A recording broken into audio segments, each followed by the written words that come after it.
Hi, my name is Xpecial from Team Liquid. This is my basic champion guide to Bard. Bard is a champion that doesn't have too many offensive abilities, meaning that it's probably not best to go for Heavy Pen or Magic Pen runes. So that means on reds, you either want armor or AD. And since I feel like his early game is a bit weak, I prefer AD. That way you can actually start fighting people and just be actually a force in lane. For yellows, I prefer HP as I tend to go armor into Quint and just kind of get my armor from there. So HP yellows. For blues, I usually go some mana regen and some MR depending on the lane. Typically, I get around 2 mana regen. That way I can spam spells more and then get like 4 MR or something like that. But it depends on the lane. And then for quints, I get 3 armor quints or 2 armor quints and an AP quint just for a little bit extra healing and a little extra damage for lane. For masteries, you just go to standard support page. 0921, very standard. You want extra move speed, just some extra tankiness for early game, stuff like that. So 0921, not too much explanation there. Fairly simple. Bard has a couple of skill orders that you can go for. The one I typically go for is level 1, I actually get W, the heal. This way I actually don't get destroyed in lane, which is the big weakness of Bard. He's really weak in lane. So by getting W early on, I pretty much run into lane, drop a couple of the W's down. They cost 100 mana each, which is a lot. And then I go back to base, regen my 300 mana, and then go back to lane with full mana and 3 health thingies that I can use for my teammates. Okay, level 1, get W usually, or you can get Q if you want to fight level 1 or something like that, or you just don't respect the opponent and then you don't think you can get harassed out or something like that. And level 2, I get Q or W, depending on which one I didn't get. At level 3, if I have a hard lane, then I'll get an extra point into W. That way I can get a bit more sustain. Otherwise, I'll just keep getting points in the Q. You want to max Q, as it's the only spell that does damage, and you want to have extra CC, lower cooldown, all that good stuff that is associated with Q max.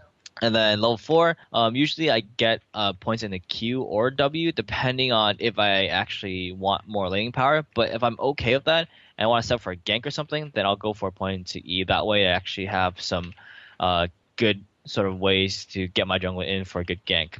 I always max Q first. It's the only thing that gives me damage and only thing that can really help with getting kills in lane. So always max Q first. But after that, you can put about 2 or 3 points into W total, and then you start maxing E. That way you have more tunnels for team fights and being able to gank more efficiently and stuff like that. And of course, pick up your ultimate whenever you can. Even though it's not the best laning ultimate, it's still useful to have. So Bard being a new champion typically has a lot of builds that people are going for, but the build I prefer the most is the following. So level 1, I get a Filthy's Edge. That way I have a bit more AP, more mana regen, being able to spam my heal more, all that good stuff. And I prefer that. And I also get 4 HP pots if I have a hard lane, or 3 HP pots and a mana pot if I think my AD is gonna get harassed mainly. So this build allows me to have a lot of auto attack power and just gives me slightly more power in laning.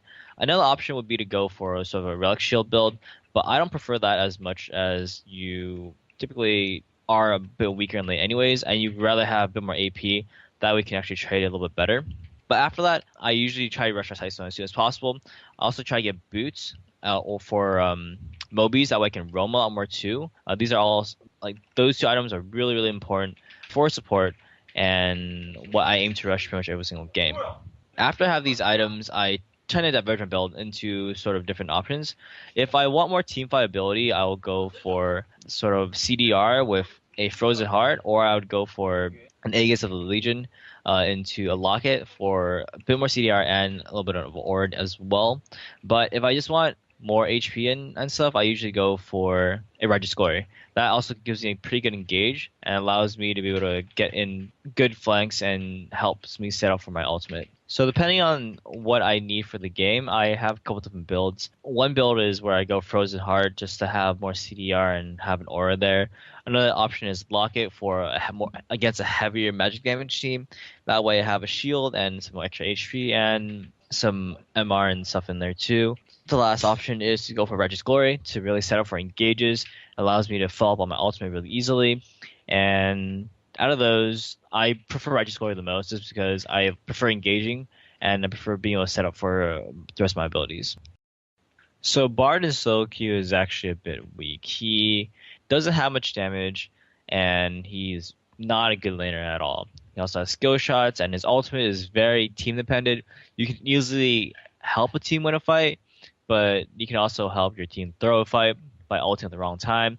So definitely not my favorite champion to play in solo queue, but he's quite fun, especially his tunnels. And pretty much anything he can do in solo queue, you can probably do better in sort of competitive play or in a ranged team. So he's not my preference in solo queue. I think he's a bit weak. I think he's one of the weakest supports actually for solo queue. Definitely not a recommendation from me.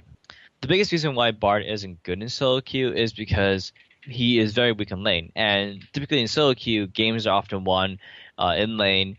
And if you can win a lane really hard, then you can easily win a game.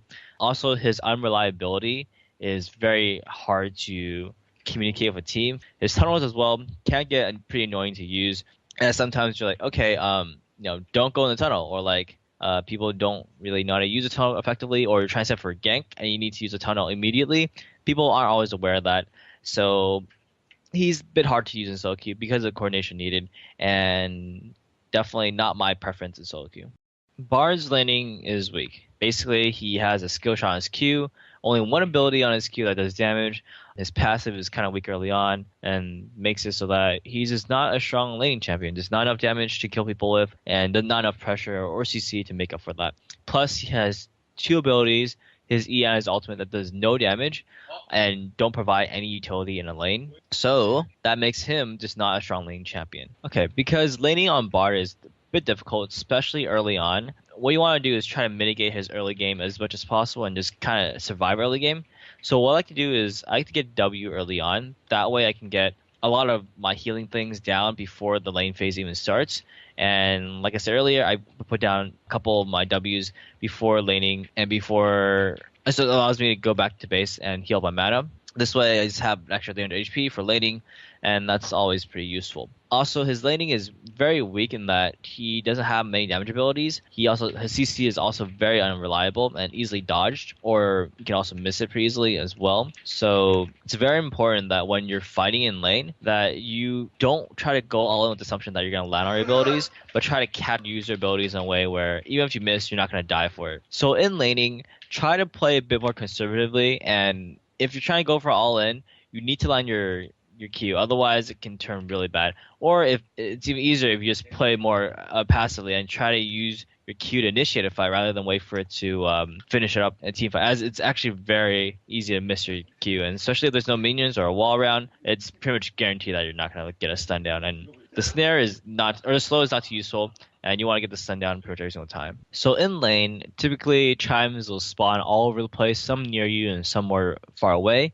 One thing about chimes is that they give you a little bit more bonus move speed. So one, you can stack them up. You can get you can stack up to 5 of them, and you can get a bunch of boost speed. Helps for you to get chimes that are kind of far away. But one thing about them for laning is that they give you a sizable chunk of mana, and when you're spamming spells as much as you should be, you're gonna run out of mana really quickly. So running around and grabbing some chimes in between the waves can be very useful, and it helps you to be just sustain your mana, as you're probably gonna not win lanes too well, and you're typically gonna run out of mana a lot. So grabbing chimes whenever you can, but again, you don't want to leave your teammates in a 1v2 and just completely ditch them. But at the same time, you need to keep track of your own mana and actually have mana for a fight.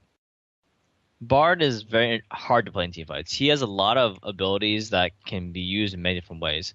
So the easiest thing to do is obviously for W, you want to heal somebody that's trying to run away, let them get an escape in. Generally, you can't really charge up the heal for a team fight. It's just way too difficult. His E is something that you kind of want to use to help people escape or to help chase. Generally, in a team fight, that's not going to be your first priority. So one other thing is his Q. You generally want to hit that on the front line. It's very hard to hit on the back line. And then his ultimate is the most difficult to use. You generally want to use that on their back line and to prevent their escape or to stop them from doing damage. But you don't want to use it when your team is trying to dive in at them, unless you can sort of prevent your team from dying in that process. As generally, if your team is jumping on them and they're flashing forward and whatnot, and you kind of zone everybody in place, they're just gonna flash away and just basically plan out their escape route. And especially if you have someone like Zed or any other assassin, they're gonna be very mad at you if you ult them as they're trying to kill somebody. My first tip for Bard is to use your magical journey to get to lanes faster. So one thing you can do with Magical Journey is that you can pretty much hug a wall in your base and be able to just go all the way from your fountain to pretty much your inhibitor just through one tunnel. And that just cuts off time from you trying to roam or trying to get back to lane early and saves time just in general. So it's a good thing to use and your teammates can jump on it as well and it's just a lot of fun. Thanks for watching this champion guided bard. Make sure to follow me on Twitter at Liquid Xpecial and check out my other videos here at lawclass.com. Thanks guys.